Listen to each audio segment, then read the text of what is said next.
అనగనగా ఒక నది పక్కన అబ్బాయి తారక్ కూర్చున్నాడు. తన మరదలు వెన్నెలతో తిరిగిన రోజులన్నీ గుర్తు తెచ్చుకుంటున్నాడు. ఓ రోజు చిన్నప్పుడు పూల తోటలో చిలుకతో మా పరిచయం. కొన్ని రోజుల తర్వాత సంక్రాంతి పండక్కి వెన్నెల. బయలుదేరింది బంగారం, మురిసిపోతుంది నా సింగారం. ఎదురెళ్ళాను తన కోసం, ఎదురొచ్చింది నా కోసం. ఇంటికి వచ్చేసాం ఇద్దరం. మరుసటి రోజు ఆనందంలో అందరం పతంగి ఎగిరేసాం కొందరం. భోగి మంట ముందు కబుర్లు చెప్పుకున్నాం.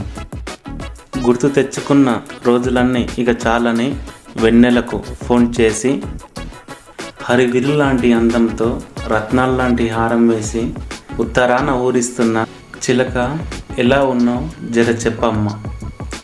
ముద్దు ముద్దు మాటలతో ముచ్చట నువ్వు పెడుతూ ఉంటే కదలకుండా కరిగిపోతానే ఇక్కడే. ఎదురొస్తావా గూటికి ఎదలో ఉన్న చోటికి. ఎక్కడున్నావ్ జర చెప్పవే ఎగురుకుంటూ నేనొచ్చేస్తా. దక్షిణాన నేనున్న ధరణి దరికొస్తావా నావని. పడమరాన ప్రకాశిస్తున్న కాంతి పక్కకు జరిగేలోపు పయనం అవుతా నేను ఇప్పుడే. వెన్నెల వెలుతురులో తొలిపొద్దు పొడవకుండానే బావ దగ్గరికి బంగారు చిలుకలా చేరింది ఈ అందాల అపరంజి. తూర్పు దిక్కున నది తీరాన గుడికి వెళ్ళారు.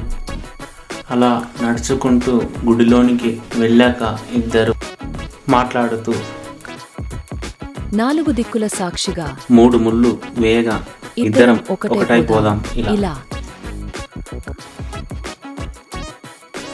చిలుక పరిచయంతో చిగురించింది ఈ చిత్రం.